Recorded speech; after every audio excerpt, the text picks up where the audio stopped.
Hello students, good morning.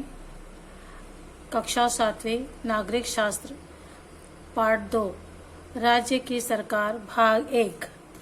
हमारे देश में दो प्रकार की सरकारें हैं, एक केंद्र की सरकार और दूसरी राज्य की सरकार। जैसे छत्तीसगढ़ राज्य की एक सरकार है, उसी तरह उड़ीसा व मध्य प्रदेश राज्यों की भी अपनी अपनी अलग अलग सरकारें हैं। वे अपने अपने राज्यों के लिए कानून बनाती हैं। केंद्र सरकार जो कानून बनाती है वह पूरे देश में लागू होता है। राज्य की सरकार बनाने के लिए चुनाव किस तरह होते हैं, सरकार कैसे बनती है, इसे जानने के लिए आइए एक कहानी पढ़ें। हमारे बच्चों, हमारे देश में दो प्रकार की सरकारें हैं। एक केंद्र सरकार जो कि दिल्ली में है और इसे साधारण शब्दों में हम दिल्ली वाली सरकार भी कहते हैं। दूसरी है राज्य सरकार, प्रत्येक राज्य की सरकार। जैसे छत्तीसगढ़ राज्य है, उसकी एक अलग सरकार है। इसी प्रकार उड़ीसा, मध्य प्रदेश, महाराष्ट्र आदि राज्यों की भी अपनी अपनी अलग अलग सरकारें हैं और ये सरकारें अपने राज्य के लिए कानून बनाती हैं। किसी भी राज्य में बनाया हुआ कानून केवल उसी राज्य में लागू होता है, न कि अन्य राज्यों में या पूरे भारत देश में। किंतु केंद्र सरकार जो कानून बनाती है वह पूरे देश में लागू होता है। अर्थात राज्य की सरकारों का अधिकार क्षेत्र केवल उनका राज्य होता है, न कि अन्य राज्य या पूरा देश। राज्य सरकार बनाने के लिए चुनाव किस तरह होते हैं, उनका क्या प्रावधान किया गया है हमारे संविधान में सरकारों के चुनाव के लिए, इसके लिए आइए हम एक कहानी द्वारा इसे समझने का प्रयास करते हैं। इस कहानी में पूरब प्रदेश नाम का एक राज्य है और उसके विधानसभा क्षेत्र गोपालपुर का वर्णन किया गया है। कहानी में राज्य, विधानसभा क्षेत्र, पार्टी व लोगों के नाम सब काल्पनिक है, लेकिन विधायक चुनने का तरीका व चुनाव संबंधी नियम वास्तविक है। इस कहानी में प्रदेश, विधानसभा क्षेत्र और उम्मीदवार के नाम सभी काल्पनिक हैं, किंतु जो विधायक चुनने का जो तरीका है और चुनाव संबंधी जो नियम है वह सभी वास्तविक है। पूरब प्रदेश को कुल 70 विधानसभा क्षेत्रों में बांटा गया है, जिनमें से एक है गोपालपुर। पूरब प्रदेश में अभी कुछ ही दिनों पहले विधानसभा का चुनाव हुए थे। इस चुनाव में कई राजनीतिक दलों ने भाग लिया था। इन दलों में भारत दल व जनता मिशन दल मुख्य थे। गोपालपुर विधानसभा क्षेत्र में भी यही मुख्य पार्टियां चुनाव लड़ रही थी। यहाँ से भारत दल में के राम प्रसाद और जनता मिशन दल की श्रीमती पल्लवी बाई चुनाव लड़ रहे थे। पूरब प्रदेश को कितने भागों में बांटा गया है? 70 विधानसभा भागों में, क्षेत्रों में बांटा गया है, जिसमें से गोपालपुर एक है। और गोपालपुर में दो पार्टियां चुनाव लड़ रही हैं मुख्य रूप से, वह है भारत दल और दूसरा है जनता मिशन। भारत दल से है राम प्रसाद और जनता मिशन दल से है श्रीमती पल्लवी बाई। यहाँ पर हम देख रहे हैं कि पूरब प्रदेश को 70 विधानसभा क्षेत्रों में बांटा गया। तो क्यों बांटा जाता है विधानसभा क्षेत्रों में? किसी भी राज्य को विधानसभा क्षेत्रों में क्यों बांटा जाता है? शासन की सुविधा की दृष्टि से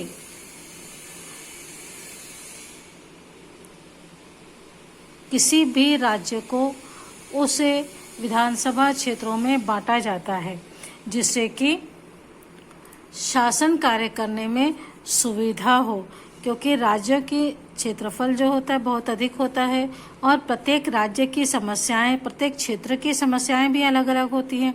इसीलिए प्रत्येक क्षेत्र की समस्याओं से विधानसभा को अवगत कराने के लिए या सरकार को अवगत कराने के लिए विधानसभा क्षेत्रों में राज्यों को बांटा जाता है। ऐसी स्थिति में क्या होगा? मान लीजिए एक छोटा सा क्षेत्र है, ये एक छोटा सा क्षेत्र है, यहाँ पर कोई समस्या है जिसकी जानकारी राज्य के केंद्र में नहीं होती है, राज्य के केंद्र में नहीं होगी। इस समस्या का समाधान केवल यहाँ का प्रतिनिधि ही समझ सकता है और वह इस क्षेत्र की समस्या को राज्य के केंद्र स्थल में लाकर के विधानसभा से को और सरकार को अवगत कराता है। ऐसी स्थिति में प्रत्येक राज्य को ऐसी समस्याओं से समाधान के लिए हमको राज्यों को विधानसभा क्षेत्रों में बांटना अनिवार्य हो जाता है या आवश्यक हो जाता है। पल्लवी बाई किस दल से चुनाव लड़ रही थी? जनता मिशन दल से, और भारत मिशन दल के थे राम प्रसाद। ठीक है, चुनावों में कई उम्मीदवार चुनाव लड़ते हैं। क्या आपने कभी सोचा है कि वोट देने वाले कैसे तय करते होंगे कि किसे वोट देना है और किसे नहीं? यही जानने के लिए आइए इस कहानी को आगे पढ़ें। किसी भी चुनाव में लड़ने के लिए केवल 2 ही उम्मीदवार नहीं होते हैं, उसके लिए अनेक और भी उम्मीदवार चुनाव लड़ते हैं। कुछ अलग अलग पार्टियों से लड़ते हैं और कुछ निर्दलीय लड़ते हैं। कैसे लड़ते हैं? निर्दलीय चुनाव कैसे होते हैं? जो किसी भी दल से नहीं होते और स्वतंत्र रूप से चुनाव लड़ते हैं। ऐसे उम्मीदवारों को निर्दलीय उम्मीदवार कहा जाता है। कुछ जो उम्मीदवार हैं वह अपने चुनाव दल या पार्टियों से चुनाव लड़ते हैं। जैसे हमारे भारत में है कांग्रेस पार्टी, बीजेपी,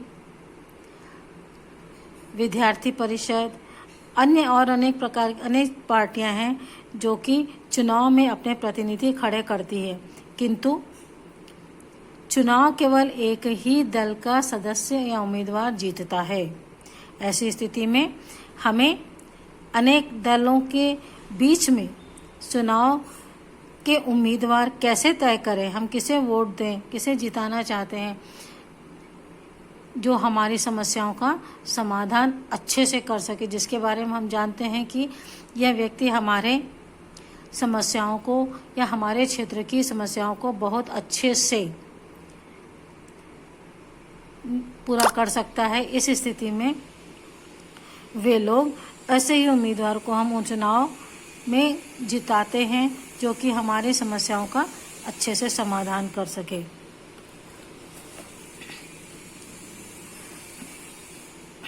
गोपालपुर में चुनाव प्रचार। चुनाव 20 जनवरी को होने वाले थे, लेकिन लोगों ने 15-20 दिन पहले से ही jeep, motorcycle, taxi, loudspeaker लगाकर आम सभाओं के साथ साथ चुनाव प्रचार शुरू कर दिया था।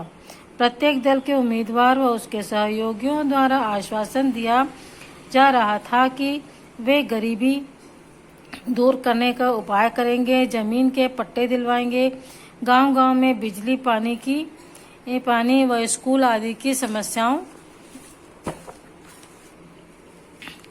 अस्पताल की सुविधा उपलब्ध कराएंगे, लोगों को रोजगार दिलाएंगे। सभी उम्मीदवारों ने अपने अपने नाम के बैनर, पोस्टर व बिल्ले बनवाए थे। कई बच्चे अलग अलग दलों के बिल्ले लगाकर घूम रहे थे, जिन पर उम्मीदवारों के फोटो छपे थे। चुनाव की तारीख तय होने के पश्चात लोग, जो उम्मीदवार खड़े होते हैं, वे अपने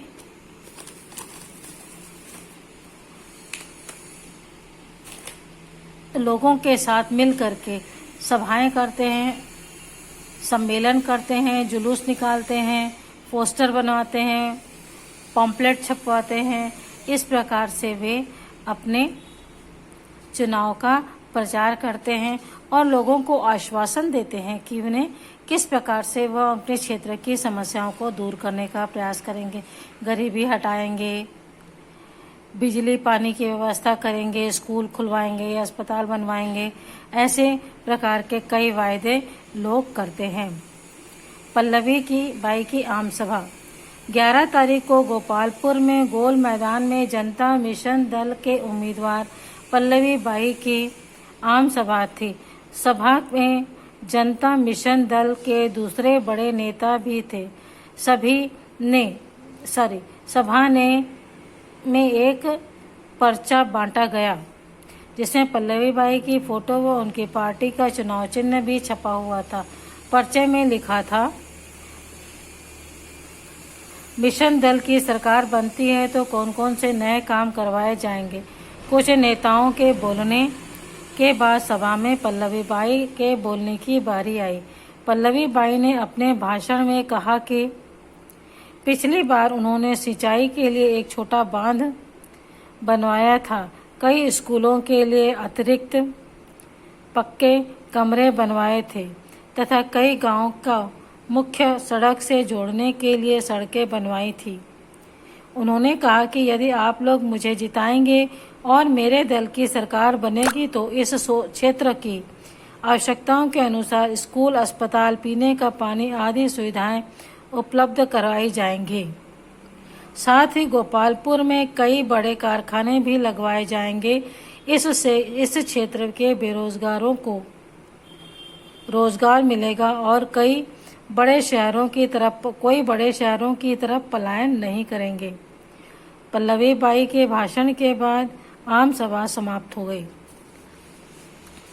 पल्लवी बाई ने भी बाकी नेताओं के जैसे ही भाषण दिया और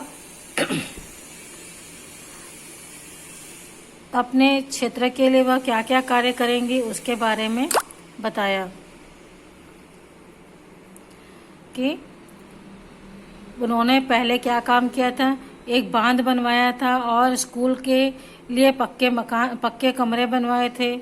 अब अगर उनकी सरकार जीत कर आती है तो वह उसमें स्कूल बनाएंगे, अस्पताल बनाएंगे, पीने के पानी आदि की सुविधाएं अपने क्षेत्र में लेकर आएंगी और गोपालपुर में बड़े कारखाना बनवाने का प्रयत्न करेंगी, जिससे कि लोगों को अपने क्षेत्र से बाहर दूसरे शहरों में जाकर काम के लिए खोजने की आवश्यकता न पड़े और बेरोजगार जो लोग हैं वह अपने ही क्षेत्र में कार्य प्राप्त कर सकेंगे। इस प्रकार से पल्लवी बाई ने भाषण दिया।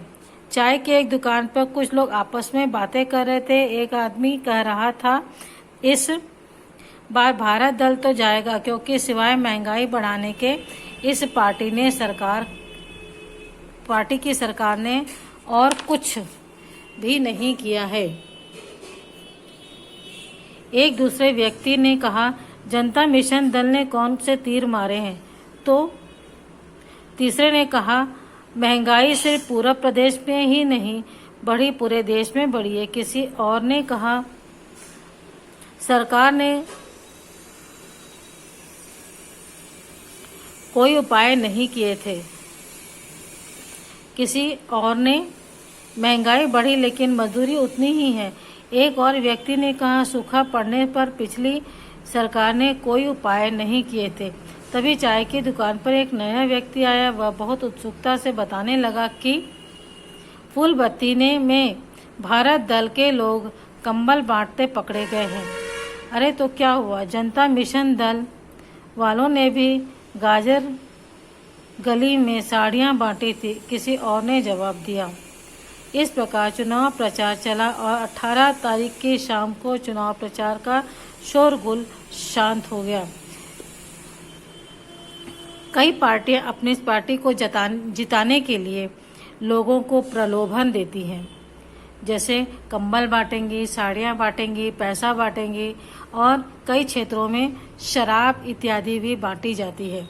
ऐसे क्षेत्रों में इस तरह से लोगों को प्रलोभन दे करके अपने पार्टी में वोट देने के लिए कहा जाता है, जिससे कि उनकी पार्टी जीत जाए। ऐसी ही स्थिति में यहाँ पर कुछ व्यक्ति जो थे चाय की दुकान पर बातचीत कर रहे थे कि किस पार्टी को वोट दिया जाए। तो सबके मत अलग थे। कोई जनता मिशन की बुराई कर रहा था तो कोई भारत दल की बुराई कर रहा था। ऐसी स्थिति में लोगों ने विचार विमर्श करने के पार्टी के लोगों को चुनाव जिताने के लिए कहा जाता है या चुनाव जीता जाता है कि किस प्रकार से लोग अपना चुनाव में वोट डालना तय कर सके। ठीक है, इस प्रकार चुनाव प्रचार चला और 18 तारीख की शाम को चुनाव प्रचार का शोरगुल शांत हो गया। ठीक है, आज के लिए इतना ही है बच्चों, आगे कल और बताऊंगी। Okay, bye.